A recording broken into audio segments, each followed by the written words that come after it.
ഇന്ന് നടക്കുന്ന ഈ പശ്ചിമേഷ്യൻ സംഘർഷങ്ങളെല്ലാം ആ കാലഘട്ടത്തിൽ അള്ളാഹുവിന്റെ റസൂല് പറഞ്ഞത് സഹാബാക്കൾ ഓരോന്നുമായി നബി തങ്ങളുടെ കാലശേഷം എടുത്ത് പറയുകയുണ്ടായി.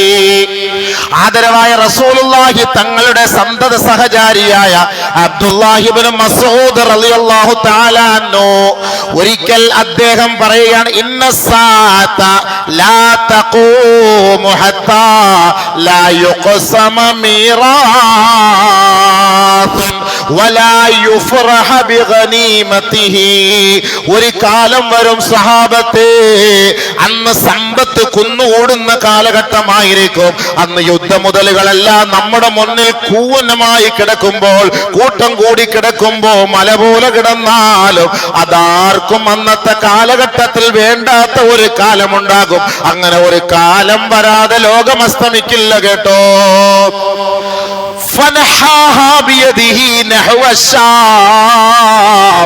ശേഷം അദ്ദേഹം ഷാമിന്റെ ഭാഗത്തേക്ക് തിരിഞ്ഞു നിന്ന് വിരൽ ചൂണ്ടിക്കൊണ്ടാണ് പറഞ്ഞത്. ഷാം എന്ന് പറയുന്ന ഇന്നത്തെ ഫലസ്തീനിന്റെ ഭാഗത്തേക്ക്, ഗസയുടെ ഭാഗത്തേക്ക് ബഹുമാനപ്പെട്ട അബ്ദുല്ലാഹിബ്നു മസ്ഊദ് വിരൽ ചൂണ്ടിയിട്ട് പറയുകയാണ്, യുജ്മഉ ലഅദുൻ യജ്മഉ ലഹുമുൽ ഇസ്ലാം. അവിടുന്ന് ഒരു വിഭാഗം ഇസ്ലാമിനെ തകർക്കാനുള്ള ഒരു സംഘം ഉയർത്തെഴുന്നേൽക്കാൻ കേട്ടോ. ഉണ്ടോ? ഇസ്ലാമിനെ തകർക്കാൻ ഒരു വിഭാഗം അവിടെ നിന്നുണ്ടാവുന്നു. ഷാം ഇന്ന് നടക്കുന്ന ആ ഇസ്രായേലിന്റെ ഭാഗത്ത് നിന്നുണ്ടാകുന്നു.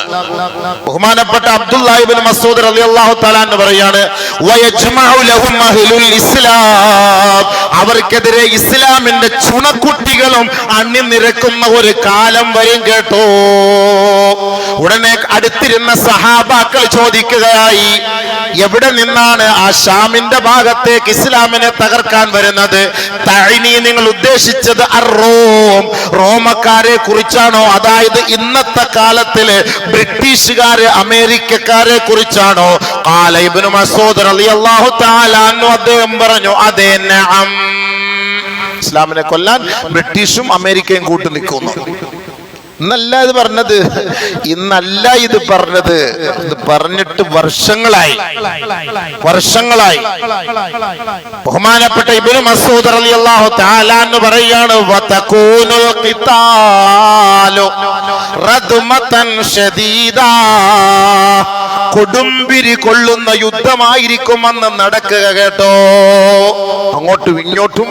അങ്ങോട്ടും ഇങ്ങോട്ടും ഭയങ്കരമായ ഫൈറ്റ് ആയിരിക്കും അന്ന് നടക്കുക.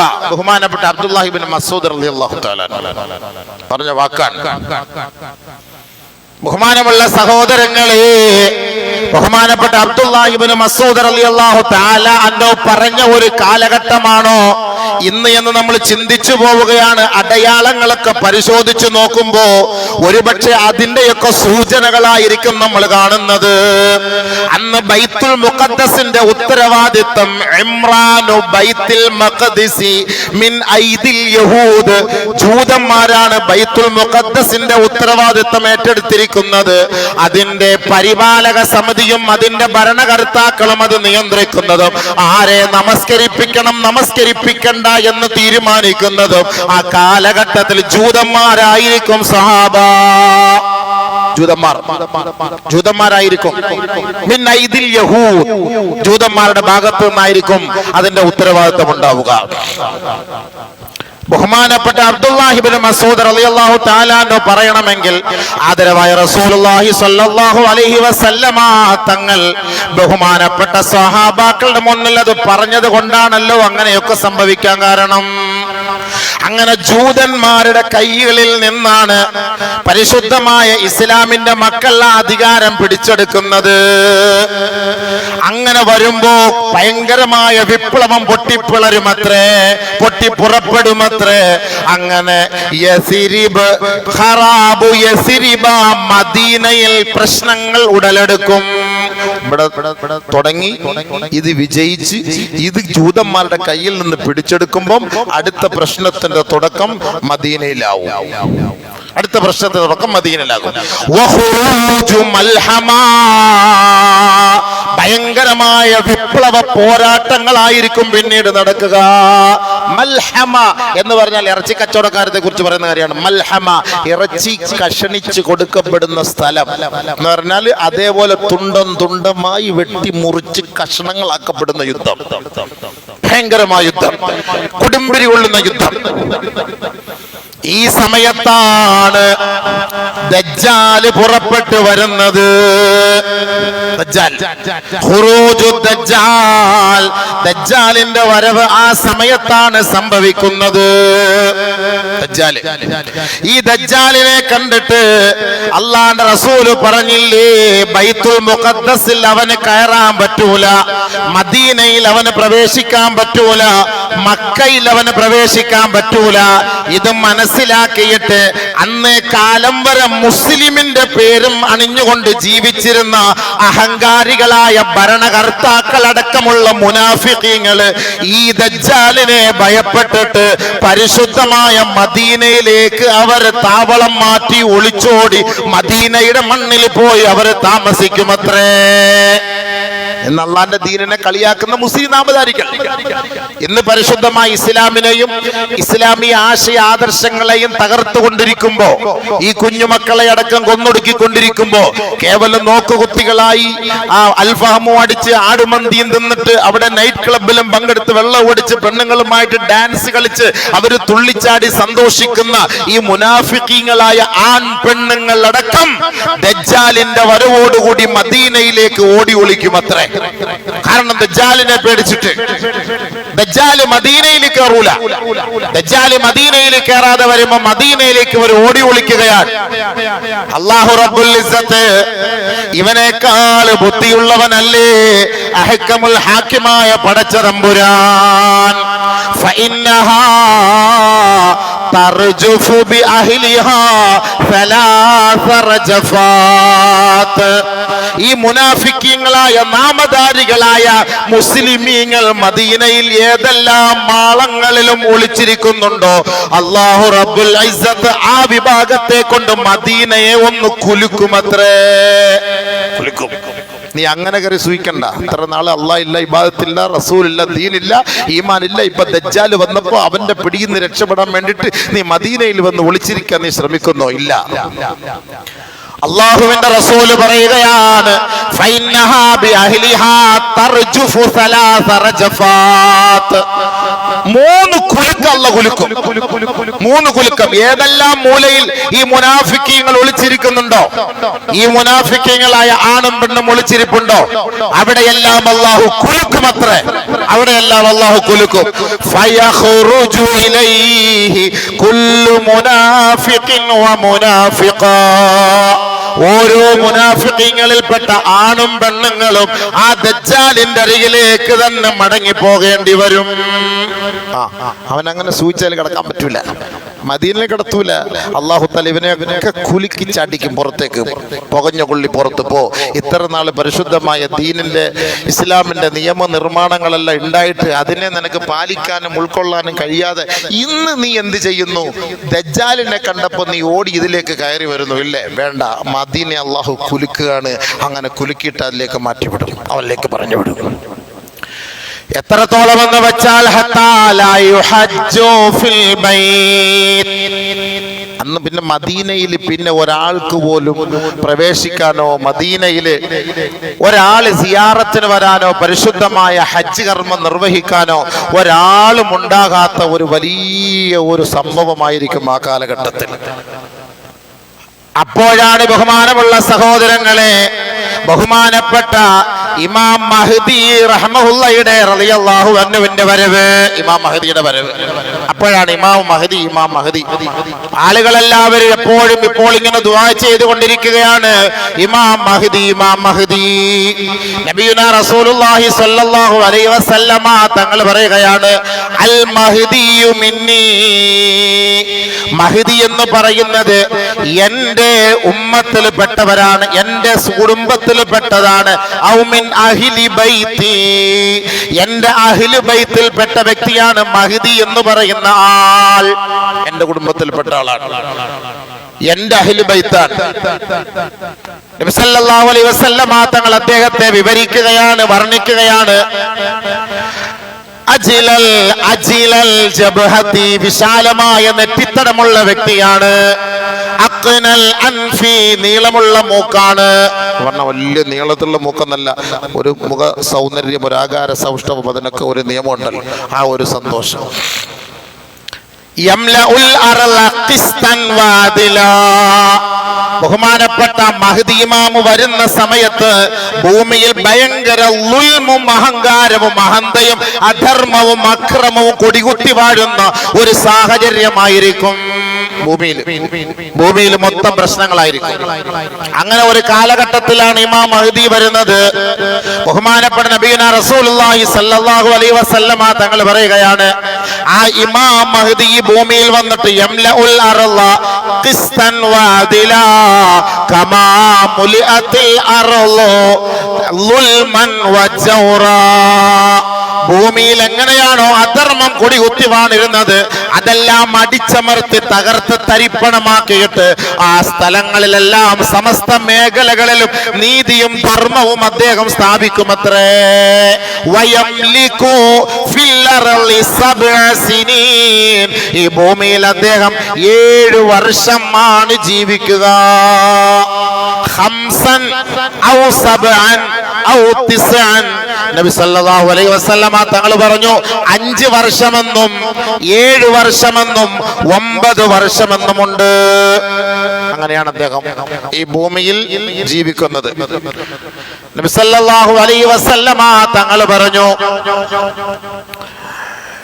ഈ ഭൂമിയിൽ അല്ലാഹു സുബ്ഹാനഹു വ തആല ഒരു ദിവസമെങ്കിലും ബാക്കിയാക്കിയിട്ടുണ്ടെങ്കിൽ, ഒരു ദിവസമെങ്കിലും, അതായത് മഹ്ദി ഇനി വരാൻ, എല്ലാവരും പറയും 40 വർഷം അല്ലെങ്കിൽ 50 വർഷം അല്ലെങ്കിൽ ഇത്രയും വർഷം, ഇനി എപ്പോഴാ വരിക, എല്ലാം അസ്തമിച്ചല്ലോ, എല്ലാം തീർന്നു പോയല്ലോ എന്ന് കരുതണ്ട, എന്ന് ആരും കരുതണ്ട. അല്ലാഹു സുബ്ഹാനഹു വ തആല ലൗ ലം യബ്ഖ, ഈ ദുനിയാവിൽ ഇല്ലാ യൗമുൻ വാഹിദുൻ, ഒരു ദിവസമാണ് ബാക്കിയുള്ളതെങ്കിൽ ലതവ്വലല്ലാഹു ദാലികൽ യൗമ, ആ ദിവസത്തെ അല്ലാഹു സുബ്ഹാനഹു വ തആല ദീർഘിപ്പിക്കുമത്രേ. ആ ദിവസത്തെ അല്ലാഹു സുബ്ഹാനഹു വ തആല ദീർഘിപ്പിക്കും. ഒറ്റ ദിവസമായിരിക്കും ബാക്കിയുള്ളത്, ഒരു ദിവസമേ ഉള്ളൂ ലോകാവസാനത്തിന്. അങ്ങനെയുള്ള ഒരു സാഹചര്യമാണ് നിലനിൽക്കുന്നതെങ്കിൽ പോലും ലതവ്വലല്ലാഹു ദാലികൽ യൗമ, ആ ദിവസത്തെ അല്ലാഹു സുബ്ഹാനഹു വ തആല ദീർഘമാക്കുമത്രേ. ശേഷം യബ്അസുല്ലാഹു റജുലൻ മിന്നി, എന്നിൽ നിന്ന് അല്ലാഹുവിന്റെ പ്രവാചകൻ, എന്നിൽ നിന്ന് ഒരു വ്യക്തിയെ അല്ലാഹു സുബ്ഹാനഹു വ തആല നിയോഗിക്കും. എന്നിൽ നിന്ന് ഒരാളിനെ, എന്റെ കുടുംബത്തിൽ നിന്ന് ഒരു വ്യക്തിയെ, മിൻ ഇത്രതി ഔ മിൻ അഹ്ലി ബൈതി, നബി സല്ലല്ലാഹു അലൈഹി വസല്ലമ തങ്ങൾ പറഞ്ഞു. ഇവിടെ കണക്ഷൻ പോയി, കണക്ഷൻ ഇവിടുന്ന് കേൾക്കുന്നത് വേറെ എവിടേക്ക് മോദിനെന്തി. ബഹുമാനപ്പെട്ട നബിയുനാ റസൂലുള്ളാഹി സ്വല്ലല്ലാഹു അലൈഹി വസല്ലമ തങ്ങൾ പറഞ്ഞു, എന്റെ കുടുംബത്തിൽ നിന്ന് അല്ലെങ്കിൽ എന്റെ അഹ്ലി ബൈത്തിൽ നിന്ന് ഒരാളെ അല്ലാഹു സുബ്ഹാനഹു വ തആല നിയോഗിക്കുമത്രേ. വയുവാതിഉ ഇസ്മുഹു ഇസ്മി വസ്മ അബി, നബി സല്ലല്ലാഹു അലൈഹി വസല്ലമ തങ്ങൾ പറയുകയാണ്, അദ്ദേഹത്തിന്റെ പേര് എന്റെയും എന്റെ ഉപ്പാടെയും പേരിനോട് സാദൃശ്യമുള്ള പേരാണ് മഹ്ദി ഇമാം.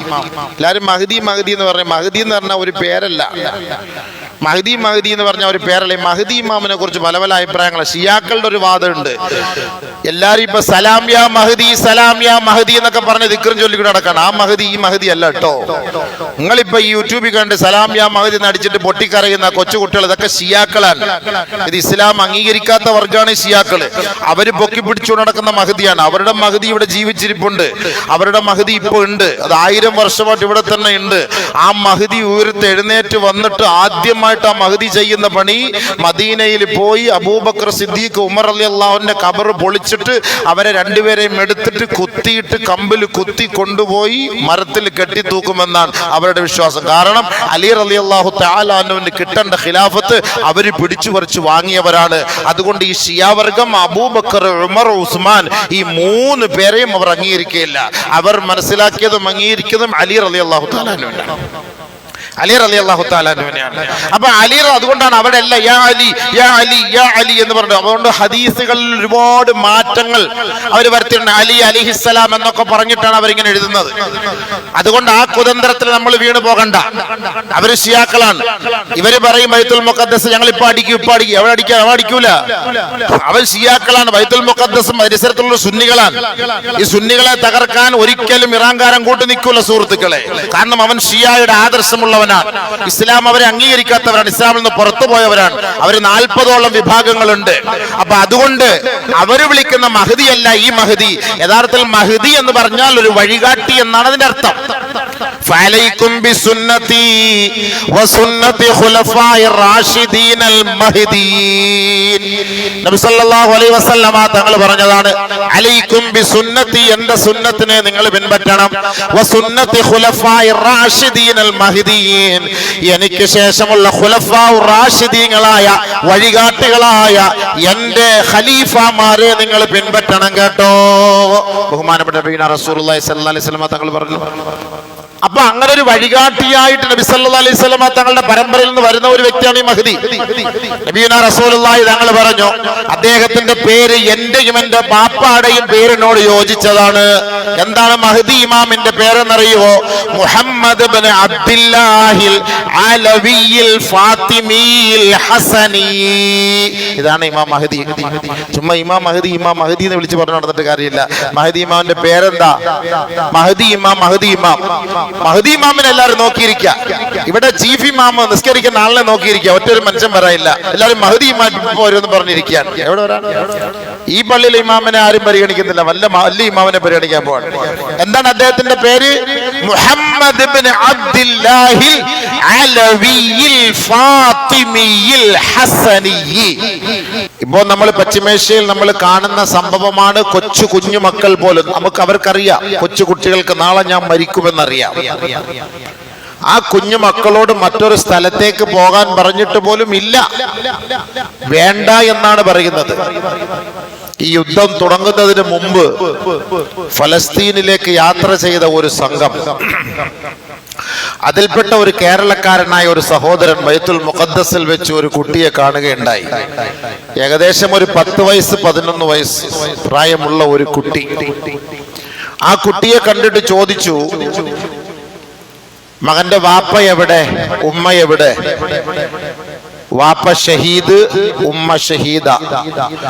ആകാശത്തേക്ക് കൈ ഉയർത്തി കാണിച്ചു. വാപ്പായും ഉമ്മായും സ്വർഗത്തിലാണ്, ഷഹീദായി, ഞാൻ മാത്രമാണ്.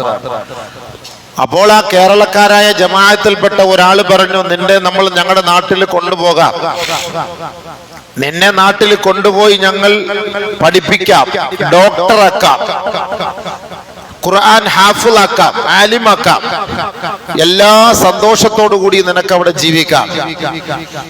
അപ്പോൾ ആ കുട്ടി എന്താ കേരളമെന്നോ ഇന്ത്യ എന്നോ ഇതൊന്നും അറിയില്ല.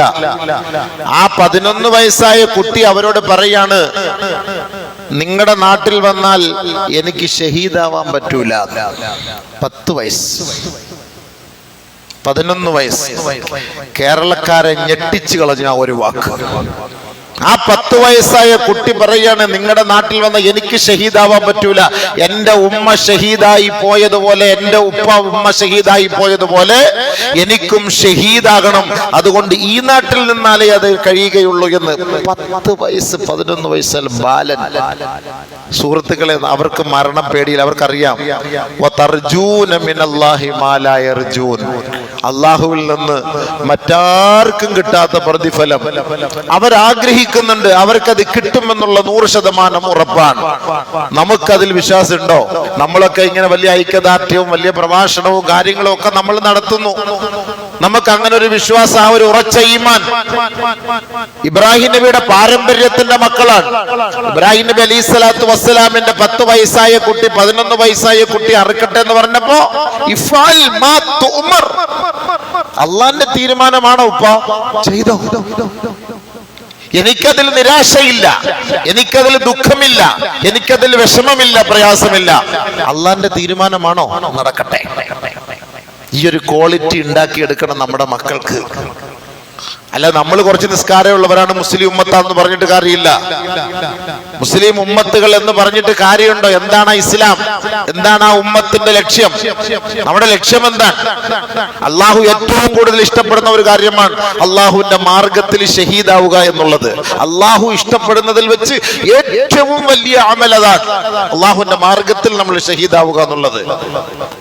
എന്താണ് ആ ഷഹീദ് എന്നും അതിന്റെ മഹത്വം എന്തെന്നും അവർ ആസ്വദിച്ചു രുചിച്ചു കൊണ്ടിരിക്കുന്നവരാണ്. എന്നായാലും ഒരു ദിവസം ഈ ലോകത്ത് നിന്ന് വിട പറയേണ്ടി വരും. ആ ശുഹദാക്കളെല്ലാം സ്വർഗത്തിൽ പച്ചപ്പട്ടുകളിൽ പാറി പറക്കുന്ന പക്ഷികളെ പോലെ ഇഷ്ടാനുസരണം യഥേഷ്ടം ഭക്ഷണം കഴിച്ച് സുഖലോലുപരായി കഴിഞ്ഞുകൂടുകയാണ് അവരുടെ മുൻഗാമികളുമായി സല്ലപിച്ചുകൊണ്ട്. അവർക്കതുകൊണ്ട് എന്താണ് മരണം? അതൊരു വിഷയമേ അല്ല. ആ മരണത്തെ ഭയന്നിട്ട് സ്വന്തം നാട്ടിൽ നിന്ന് അവർ മാറിപ്പോകാൻ പോലും വിസമ്മതം പ്രകടിപ്പിക്കുന്നവരായി മാറി. അത്രത്തോളം ഈമാനിക ചൈതന്യം അവർക്ക് ലഭിക്കുകയുണ്ടായി. അതുകൊണ്ടാണല്ലോ അള്ളാഹുവിന്റെ വലിയ ബർക്കത്തും റഹ്മത്തും ആ നാട്ടിൽ ഇറങ്ങുന്നത്, ഗൈബിയായ സഹായം. ഈ അടുത്ത ദിവസം അവിടെ നിന്ന് ഒരു സഹോദരന്റെ ഒരു അറബിയിൽ ഒരു കുറിപ്പ്. സാധാരണ നമ്മൾ ഇന്നത്തെ ഇവിടുത്തെ ജൂത നസ്രാണികളുടെ പത്രമാണല്ലോ നമ്മൾ ആദ്യമായിട്ട് ഉമ്മ വെക്കുന്നത്. സുബഹി കഴിഞ്ഞ ഉടനെ അങ്ങനെയെങ്കിലും ആ മുസീബത്ത് വലിച്ചു കീറി കളഞ്ഞിട്ടെങ്കിലും ഒരു ഐക്യദാർഢ്യം പ്രഖ്യാപിക്കാൻ നമ്മുടെ കൗമിന് പറ്റൂല.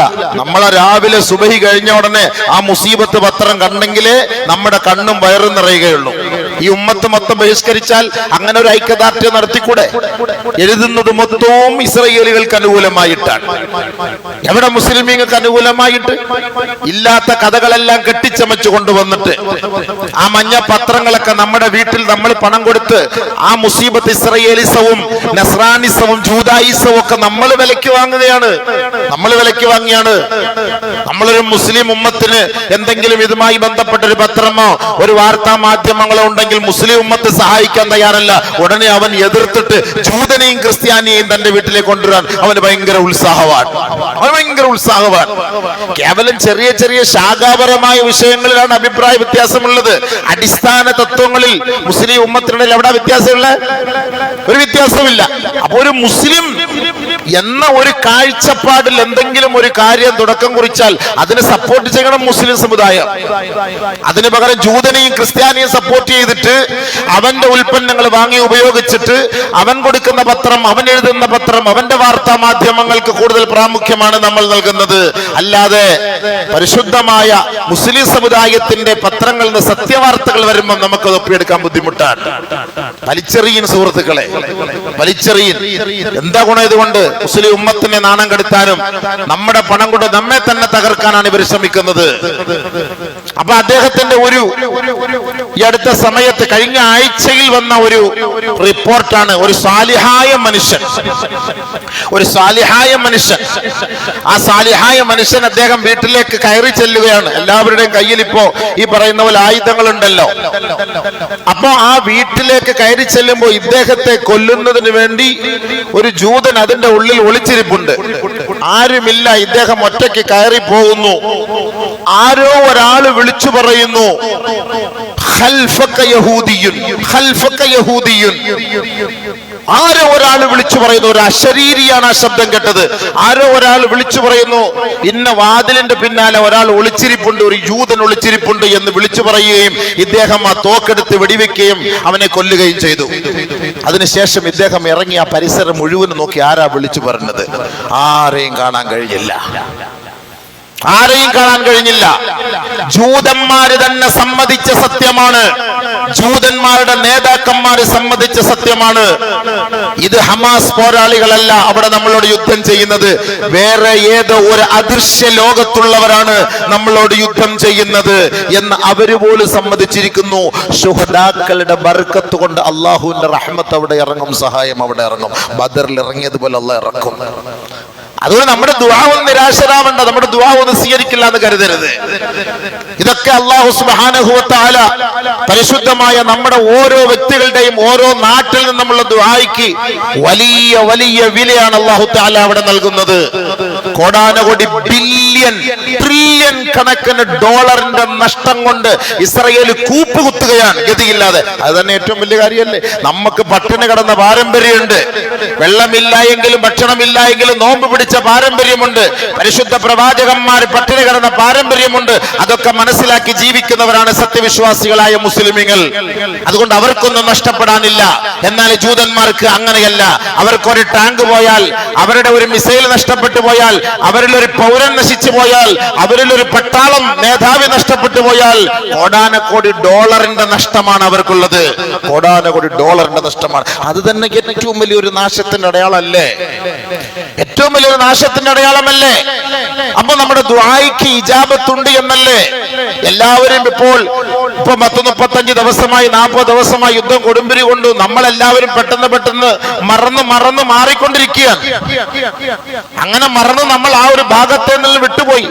അറേബ്യൻ നാടുകളിൽ മ്യൂസിക്കിന്റെയും കലാവിരുന്നുകളുടെയും അരങ്ങുകൾ അരങ്ങേറുമ്പോ ഇന്ത്യ രാജ്യത്തിലെ മഹാപണ്ഡിത മഹത്തുക്കൾ കത്തെഴുതി അറബ് ലോകത്തിന്, നമ്മുടെ സാധുക്കളായ മുസ്ലിം സഹോദരങ്ങളും കുഞ്ഞുമക്കളും പിടഞ്ഞ് മരിക്കുമ്പോ അതേ ജസീറത്തുൽ അറബിന്റെ മണ്ണില് നിങ്ങൾ നൃത്തം ചവിട്ടി അട്ടഹസിച്ച് പാട്ടുപാടി സന്തോഷിക്കുകയാണ് അല്ലേ? ആ ഒരു ഈമാനിക വാക്കെങ്കിലും ഇന്ത്യൻ ഉലമാക്കളെ കൊണ്ട് സാധിച്ചു. അത് ഏറ്റവും വലിയ കാര്യമാണ്. അത് അവരുടെ പത്രമാധ്യമങ്ങളെല്ലാം വ്യാപിച്ചു. അവിടുത്തെ എംബസിക്ക് അയച്ചു കൊടുത്തു. ബഹുമാനമുള്ള സഹോദരങ്ങളെ, ഇതൊക്കെയല്ലേ നമുക്ക് ചെയ്യാൻ പറ്റുകയുള്ളൂ. നമ്മൾ ഇത് കണ്ടിട്ട് നോക്കുകുത്തികളായിരിക്കാൻ നമ്മളെ കൊണ്ട് കഴിയുകയില്ല. പരിശുദ്ധമായ ദീൻ ലോകത്തോട് പഠിപ്പിക്കുന്നത് 2 വിഭാഗമാണ് ലോകത്തെ നയിക്കേണ്ടത്. ഒന്ന് ഉലമാക്കളും 2 മുലൂക്കുകളുമാണ്. ആ മുലൂക്കുകളാണ് തീരുമാനിക്കേണ്ടത്. ഇന്ന് ഉലമാക്കൾ സത്യം തുറന്നു പറയാനോ അശരണർക്കും ആലംബഹീനർക്കും വേണ്ടി ശബ്ദിക്കുമ്പോ ഒരുപക്ഷെ ആ അധികാരി വർഗം അവരെ കാരിരും വഴികൾക്കുള്ളിൽ തളച്ചിടുന്ന ഒരു സാഹചര്യമാണ്. അങ്ങനെ തളച്ചിടപ്പെട്ട മഹാന്മാരായ മുൻഗാമികളുടെ ചരിത്രങ്ങൾ ഇസ്ലാമിന് ധാരാളം പറയാനുണ്ട്. സത്യത്തിന് വേണ്ടി നിലകൊള്ളുന്ന പണ്ഡിതന്മാരെ തകർക്കുക എന്ന ലക്ഷ്യം രംഗത്തേക്ക് വരുന്നത് മുസ്ലിം ഭരണകൂടത്തിന്റെ ഭാഗത്ത് നിന്നാണ്. അതുകൊണ്ടല്ലേ ഈ മുസ്ലിം കൺട്രികളിൽ ഒരാൾ പോലും നോക്കുകുത്തിയായി നിൽക്കുക അല്ലാതെ ഒരാൾ പോലും ഈ ഒരു യുദ്ധം നിർത്ത് അതിനുവേണ്ടി പാടുപെടാനോ പരിശ്രമിക്കാനോ അതിനുവേണ്ടി എന്തെങ്കിലും ഒരു തീരുമാനത്തിലെത്താനോ തയ്യാറാകാത്തതിന്റെ കാരണം എന്താ?